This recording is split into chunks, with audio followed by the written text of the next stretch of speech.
Welcome back, guys. I'm Zell, and today we're looking at the Zero Tolerance 0450 CF.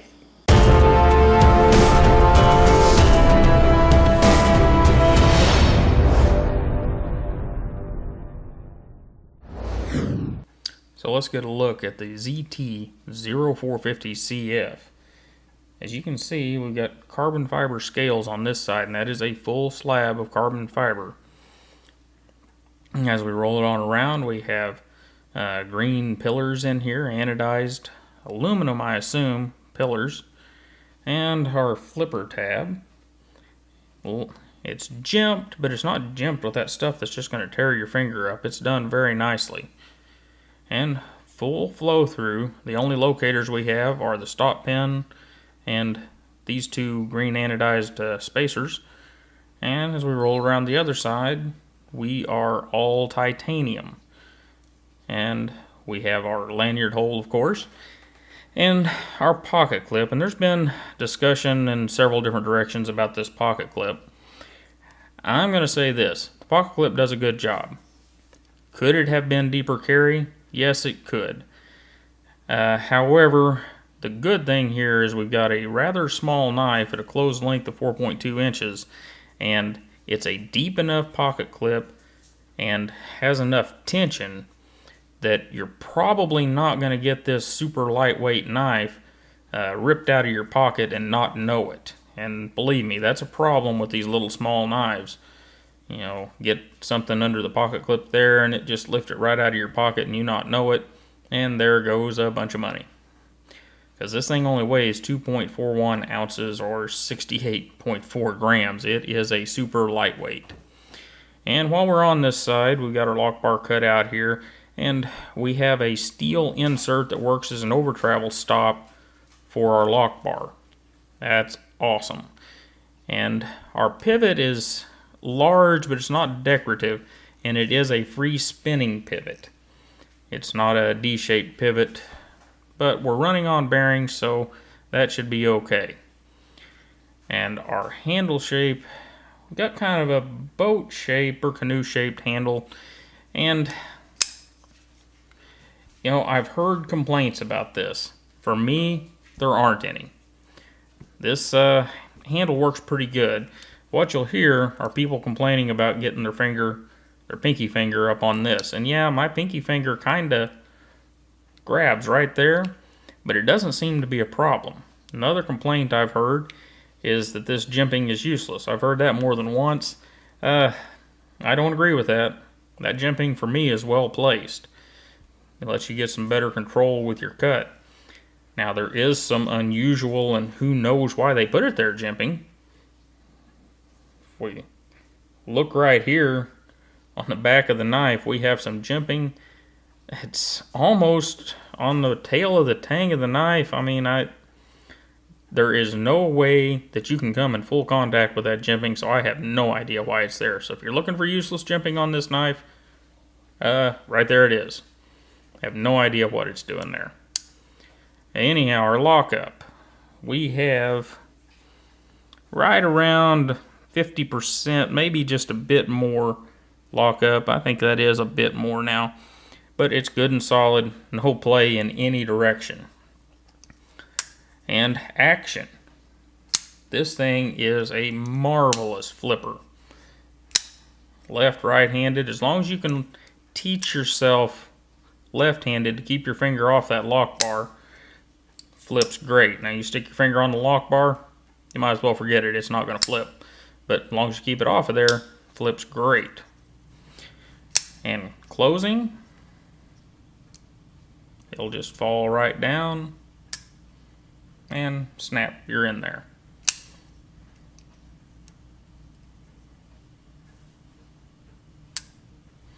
So really, really great action, as we'd expect from ZT.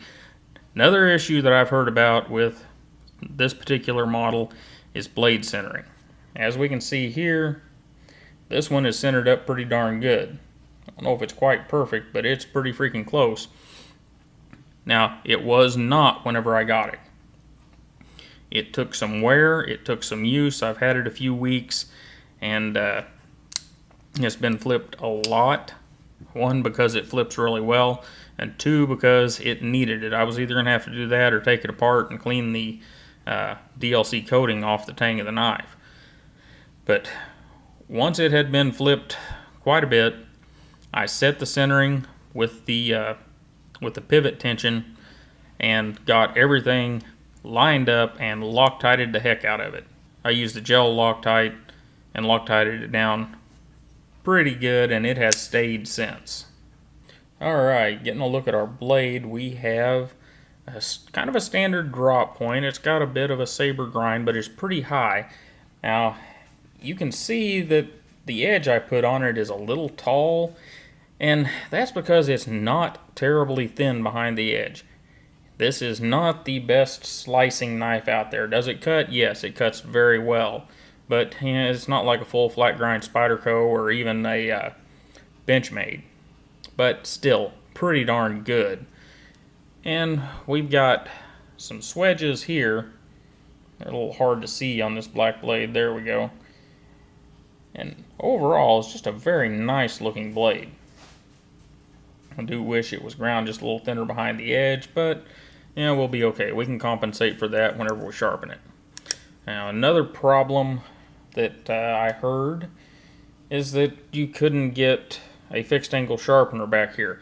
If you're using a KME, that's not a problem. You do need to be a little bit careful whenever you bring the stone in here, and you need to be careful about where you put the knife and the clamp, but it wasn't a problem. The stone cleared everything without hitting this, and I did that on purpose because I wanted to check and make sure.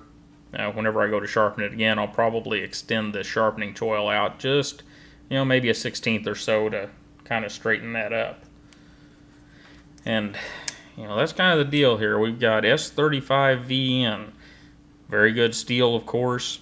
Titanium and carbon fiber gives us that weight of 2.41 ounces. And the KVT ball bearing system in the pivot makes for a very, very smooth knife. Now, one thing to be aware of, the 0450 is one of the smaller knives and lighter knives in the ZT line. It's got a blade length, they say 3¼ inches. I got just shy of that, and an edge length of about 3.2 inches. And the blade stock is 0.12. So it is a light knife for zero tolerance, but it's a good one. It's a keeper, it's a carrier, it's one to put to use.